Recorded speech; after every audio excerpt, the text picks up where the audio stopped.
RRB, l'invité du matin. Bonjour Gilles Ménage. Bonjour Nicolas Legrand. On reparle ce matin du démantèlement du quai à Trader puisque vous recevez le directeur des affaires maritimes. Thierry Cantéry, bonjour. Bonjour. Et merci d'avoir accepté notre invitation ce matin pour reparler donc de ce chantier de démantèlement du quai à Trader. On va rappeler tout de suite que c'est d'abord un chantier totalement hors norme, totalement exceptionnel. Oui, en effet, c'est hors norme déjà parce qu'on n'a pas d'exemple dans l'histoire du démantèlement des navires en mer. Deuxièmement, hors norme parce que le navire Quai Trader s'est échoué en plein milieu de l'océan, sur une tête de roche entre Marais et la Grande Terre. Donc tout autour, c'est la mer, la Grande Bleue. Donc travailler dans ces conditions, c'est quelque chose d'assez difficile, oui. Alors cette barge, le Cali, donc qui est arrivé déjà il y a 5 mois en Nouvelle-Calédonie, elle a été construite exprès, c'est ça. C'est vraiment un outil qui a été fabriqué sur mesure pour le récif du Rang. Oui, en effet, un chantier hors norme, il faut des moyens hors normes. Donc la barge a été construite spécialement pour se poser sur le récif, pour avoir une solidité, une stabilité particulière. Donc il n'existait pas sur le marché, sans doute, d'engins équivalents pour faire ce travail. Alors cette barge, la plupart des gens qui habitent à Nouméa l'ont sans doute aperçu, parce que ça fait quand même 5 mois qu'elle est en rade, si j'ose dire, au sens propre comme au sens figuré à Nouméa. Qu'est-ce qui manquait ? Il manquait un équipage avec des spécialistes, des ingénieurs, c'est ça ? C'est ça, la barge qu'on voit, une grande boîte à chaussures rouges de la taille d'un stade de foot, qui est ancrée depuis février, est arrivée quelques jours avant le confinement de la Calédonie et puis du monde, au début de la crise Covid. Donc l'équipage, le complément d'équipage qui devait arriver début mars n'a pas pu arriver et n'a pu arriver que ces derniers temps, en ayant bien sûr passé un confinement et une quatorzaine en hôtel comme tout un chacun. Et là, donc, le chantier va enfin, si j'ose dire, pouvoir commencer, c'est-à-dire que dans les jours qui viennent, ils vont pouvoir prendre la mer ? C'est ça, la barge va partir dans les tout prochains jours, ils ont quelques préparatifs à faire, puis la météo ce week-end n'est pas très favorable. Donc ils vont quitter la Grande Terre, se rendre sur le site de l'épave, et puis se poser sur le fond et faire des tests au début d'ancrage, puisqu'ils n'ont pas pu les faire grandeur nature, donc vérifier que tout se passe bien, puisqu'il faut que la barge soit complètement stabilisée et immobile pour pouvoir faire les travaux. Ça veut dire qu'elle va s'ancrer, on imagine, avec des chaînes énormes sur le fond ? C'est ça, il y a deux systèmes pour l'immobiliser. Le premier, c'est que par gravité, elle se remplit un peu d'eau et elle coule, donc elle se pose sur le fond.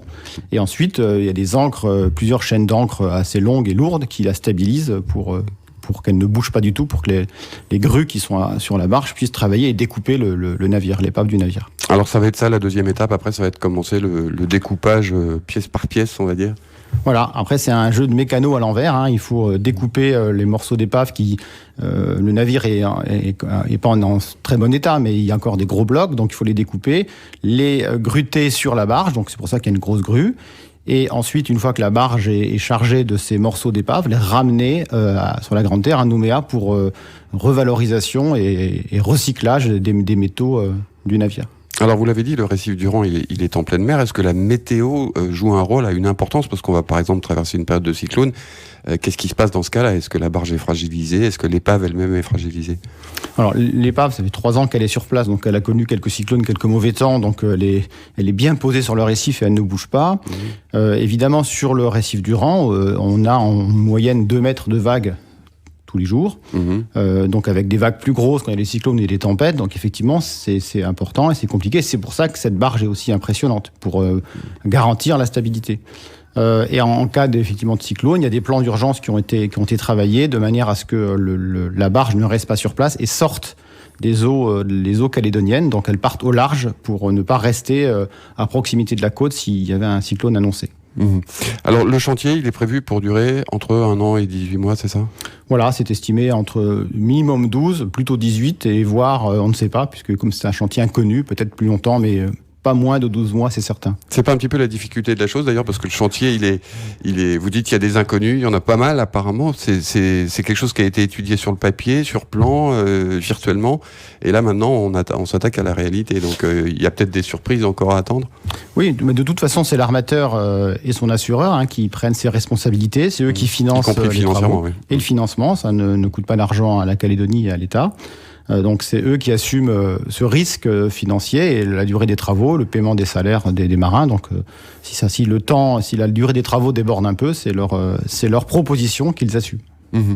Alors, vous parliez de financement, justement. Il y a une chose qui est assez étonnante, c'est qu'il y a finalement peut-être même des retombées économiques pour un certain nombre d'entreprises calédoniennes qui vont participer au chantier. Oui, il y a des retombées de plusieurs ordres. Tout d'abord, le démantèlement, la destruction, le recyclage des métaux qui seront retirés du récif seront ramenés à Nouméa et seront recyclés, valorisés par une entreprise locale qui est connue sur la place et qui a l'habitude de faire ce genre de travaux. Ensuite, il y aura, lors des opérations de remorquage, parce que la barge travaillera sur le récif, mais elle ramènera elle-même les pièces de l'épave à Nouméa, donc il faudra qu'elle revienne régulièrement à Nouméa. Et quand elle va passer dans les chenaux, Woodin, Havana, les chenaux un peu compliqués, nous avons exigé que les premiers mois de passage, il y a un remorqueur calédonien qui connaît les passages, qui soit présent pour vérifier que tout se passe bien. Que l'équipage chinois apprenne bien les passages et que tout fonctionne comme prévu. Et troisième retombée, c'est tous les retombées courantes d'avitaillement, nourriture, carburant, pièces techniques, etc. Que la barge va devoir, et les marins et les remorqueurs chinois utiliser sur Nouméa. C'est la direction des affaires maritimes donc qui supervise l'ensemble ? Non, il y a plusieurs opérateurs. Il y a l'État avec dans toutes ses composantes, donc Marine nationale, affaires maritimes, et puis le gouvernement pour la partie qui lui revient. Donc c'est un ensemble d'acteurs qui sont impliqués dans ce chantier depuis le début, depuis 3 ans, et qui continuent à le suivre. Mais encore une fois, je le répète, sous la responsabilité de l'armateur et de son assureur. C'est eux qui ont fait cette proposition de démantèlement, et donc c'est eux qui assument les frais et les désagréments éventuels liés au confinement ou à d'autres choses. En tant que directeur des affaires maritimes, c'est évidemment un chantier exceptionnel. Vous avez des inquiétudes ou vous êtes serein ? On est toujours inquiet et toujours serein, sinon on ne peut pas travailler correctement. Donc on a pris le maximum de précautions. On a demandé que la barge ait tous les titres internationaux. On a fait une visite spéciale en Chine pendant la construction pour vérifier que ce qui était prévu sur les plans se réalise en pratique. Maintenant, on sera vigilant évidemment à ce que tout se passe correctement et on n'hésitera pas avec les autres acteurs du dossier à demander des compléments si on estimait que les choses ne se passaient pas comme prévu. Thierry Cantieri, monsieur l'administrateur en chef, merci d'avoir accepté notre invitation ce matin. Merci.